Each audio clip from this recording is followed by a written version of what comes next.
जय श्री राम। मैं ऋषि चरक, मैं ऋषि वाग्भट आदि ऋषि मुनियों ने जिन पदार्थों का जिक्र किया है और कौन सा पदार्थ किस चीज़ में उपयोगी है, उसकी मैंने एक ही है सूची बनाई है।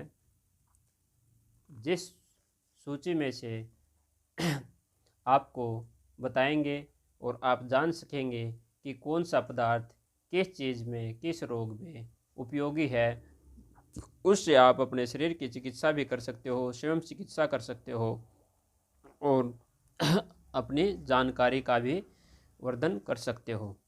सबसे पहले हितकारी पदार्थ जो बताए हैं, सबसे उत्तम पदार्थों की सूची यह है: लाल चावल, मूंग, सेंधा नमक, जीवंती, गौ का दूध, घी, तिल का तेल, अदरक, किशमिश और शक्कर। ये बहुत ही हितकारी पदार्थ हैं जो बल की कामना करने वाले हैं। उत्तम बलकार कुकुट जो है वह बहुत ही बलकारक औषधि है। वात पित्त नाशकों में घी जो है वह वात और पित्त का नाश करने वाला है। वात कफ नाशकों में वात और कफ दोनों का नाश करने वाला तेल है, सरसों का तेल, तिल का तेल आदि। कफ और पित्त नाशकों में मधु जो शहद है वह कफ और पित्त दोनों का नाश करने वाला है। रक्त और पित्त, जैसे कि रक्त में गर्मी हो जाना, रक्त पित्त नाशकों में बकरी का दूध श्रेष्ठ माना गया है। कफ जो दही है वह बलकारक है, लेकिन कफ को बढ़ाने वाली बताया गया है। दुबला करने में जिसका शरीर भारी हो गया है और उनको शरीर को दुबला करना है, कसई और गवेधुक, यह दो चीज़ें शरीर को दुबला करने वाली हैं। जिनको मूत्र रुक के आता है या मूत्र खुल के नहीं आता, उनके लिए गन्ना बहुत ही हितकारी पदार्थ है। गन्ने का रस बहुत ही हितकर है। जिन व्यक्तियों को कब्ज की शिकायत रहती है और मल नहीं ठीक से नहीं आता, उसके लिए जौ का सेवन, जौ के आटे का सेवन बहुत ही उत्तम बताया गया है। जिनको वात विकार रहता है उनके लिए जामुन खाना ठीक नहीं है, लेकिन जिसको सांस की दिक्कत है, सांस लेने में दिक्कत आती है, सांस की कमी है, वात की कमी है, उनके लिए जामुन की गुठली ले सकते हो। जामुन के समय पे जामुन खा सकते हो। और अगर मान लिया वैसे भी नहीं है तो जामुन की जो छाल है उसको ले सकते हो। तो इससे यह वात को बढ़ाने वाली है। जो अमल पित्त है, अमल पित्त को पैदा करने में कुल्थी जो है वह अमल पित्त को पैदा करती है। कफ पित्त पैदा करने वालों में उड़द, लेकिन पैदा करने वालों की बात। कृमि नाशकों में, जिसको कीड़ों की शिकायत है, कृमि नाशकों में वाइविडिंग एक औषधि आती है, पंसारी से मिल जाती है। पेट में कीड़े हैं, कुछ भी हैं, दांत में कीड़े हैं, वाइविडिंग नाम की औषधि जो है वह कृमि नाशकों में श्रेष्ठ है। कुष्ठ रोग, जो कि शरीर पे चकत्ते हो जाते हैं, शरीर में खुजली हो जाती है, कुष्ठ रोग नाशकों में खैर का पौधा होता है, खैर का पेड़ होता है, वह बहुत ही उत्तम है। खैर की छाल को आप भिगो के रख दीजिए। उस छाल का पानी का सेवन करने से कुष्ठ, सभी प्रकार के कुष्ठ शांत हो जाते हैं। और आजकल खदिरा रिष्ट नाम की एक औषधि आयुर्वेद में मिलती है, वह भी सभी कुष्ठ नाशकों में अच्छा काम करती है।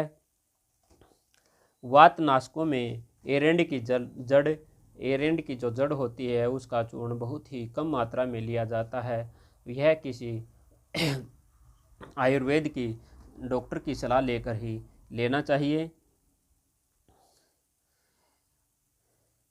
दीपन पाचन, जिसको भोजन में अरुचि है, भोजन ठीक से हजम नहीं होता, पचने में दिक्कत, भोजन को पचाने में दिक्कत होती है, और अफारा अफारा जो हो जाता है उसका नाश करने में पीपली मूल एक औषधि होती है, उसका सेवन बहुत ही हितकारक है।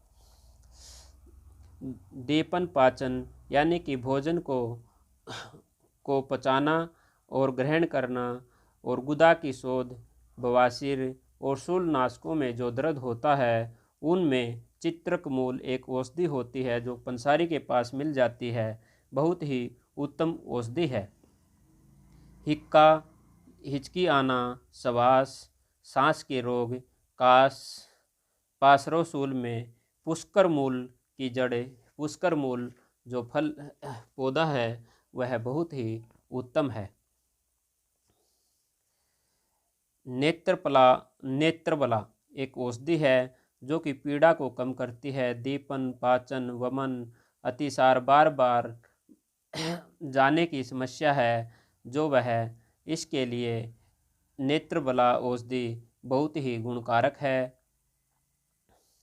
गिलोय गिलोय गिलोय की जो बेल है वह गिलोय की बेल संग्राहक, दीपनीय, वात और कफ का नाश करने वाली, रक्त विबंध नाशक है।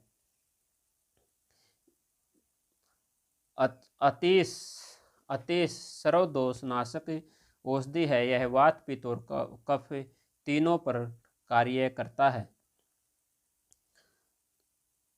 कूड़े की छाल पित्त कफ का नाश करती है और रक्त को बढ़ाती है, शुष्क करने वाली है।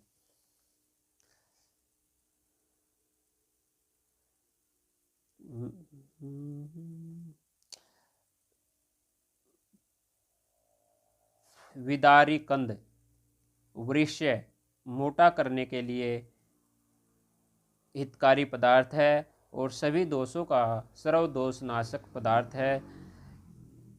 खरेटी बला, अति बला, यह संग्राहक और बलकारक है, वात नाशक है।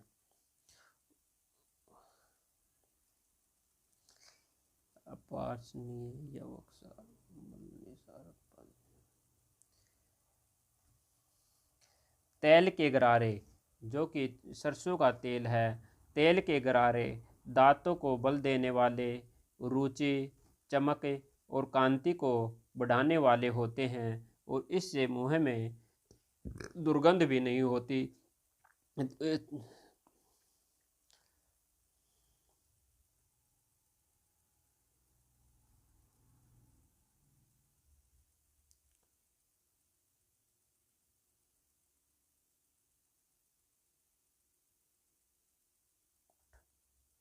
मुलहैठी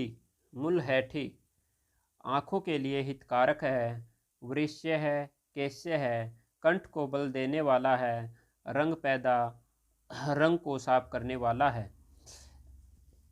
यह जो ज़रूरी औषधियाँ हैं उनका ही जिक्र मैंने यहाँ पर किया है और ये सब के सब महर्षि वाग्भट, महर्षि चरक संहिता आदि से लिए गए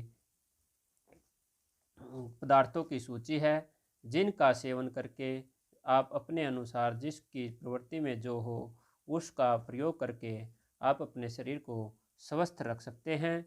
और यह इनकी विशेषता है और इनका प्रयोग भी हमने जब किया है तो इनके बहुत ही अच्छे गुण पाए हैं। आप भी इनका सेवन करके अपने शरीर को स्वस्थ रख सकते हैं और दूसरों तक इस जानकारी को पहुंचाकर उनको भी इस जानकारी का फ़ायदा उठाने का मौका दे सकते हैं। जय हिंद, जय भारत, वंदे मातरम।